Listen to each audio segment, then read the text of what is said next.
It's early afternoon last Friday.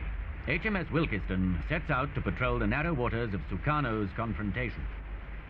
Built as minesweepers, these little ships bristle with guns now for the unaccustomed job of policing the straits that separate Indonesia's Rio Islands from Singapore and Malaya. Wilkieston's sister ship Chawton turns eastward. Chawton's patrol sometimes takes her to within 200 yards of Indonesia's 3-mile limit. Her job, to intercept any craft carrying invaders across to Malaysia.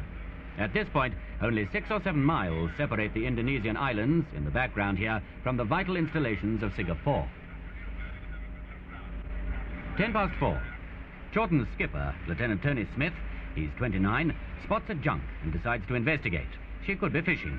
She could be carrying up to 50 armed invaders. The junk gets orders to heave to, and Chawton's boarding party prepares for action. The chances are the junk is innocent, but chances aren't taken. The boarding party are on call 24 hours a day during a patrol, and a patrol lasts 5 days.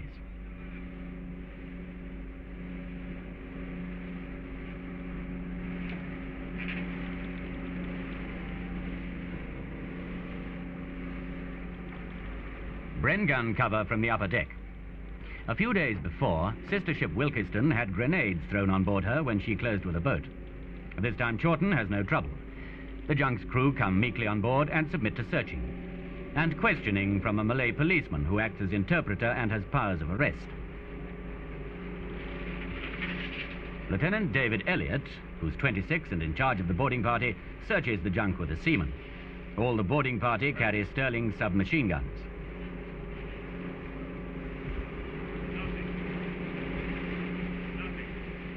The junk is cleared. Her cargo, not rifles and grenades, but raffia mats. Her crew can return to their lawful occasions.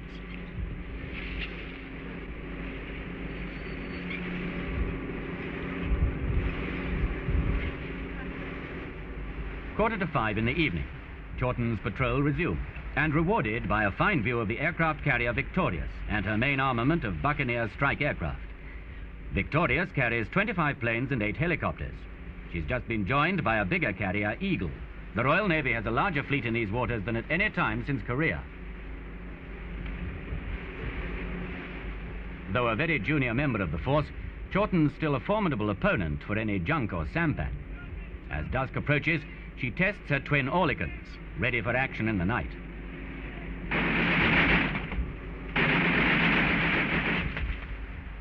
Night is the time when most crossings are made. Chawton's radar picks up a signal. A parachute flare is fired. The time just after midnight. This time it's a tiny fishing boat that's discovered.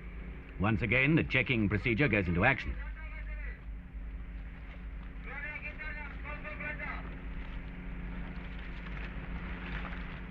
These checks are no fun for anyone. But the Navy claim the fishermen benefit from the patrolling. Many Malay fishermen have been attacked by Indonesian ships at night. Some have had their boats stolen.